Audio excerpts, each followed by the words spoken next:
কি বড় ভুল হয়ে গেছে দেখো, রুদ্র ল্যাপটপ নিয়ে ঢুকছে আর আমি কেমন মাথা মোটা, আমি যে এন্ট্রিটা ভিডিওটা করব সেটা একদম মাথা দিয়ে বেরিয়ে গেছে। কারণ ওরা এয়ারপোর্টে গেছিলো, ওর মা ছেলে ওর পাপাকে আনতে গেছিলো রুদ্র। তো দাদা দেখো ঢুকে গেছে আর চেঞ্জ করার জন্য সবে খোলা শুরু করেছে ড্রেস। তারপরই আমি আসলাম, বলছি না না তুমি সানগ্লাসটা পরো, একটু ভিডিও করে নিই, তোমার এন্ট্রিটা আমি দেখাই।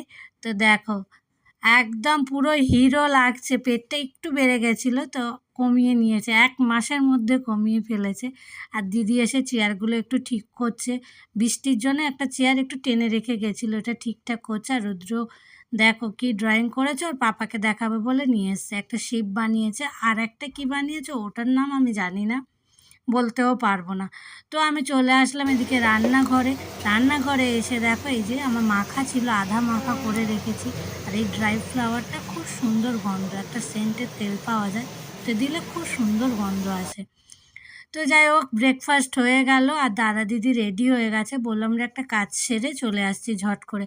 বলছি ঠিক আছে টাটা, দুজনকে ভালোই লাগছে, খুব সুন্দর লাগছে, দুজনে ম্যাচ করে বেশ পড়েছে।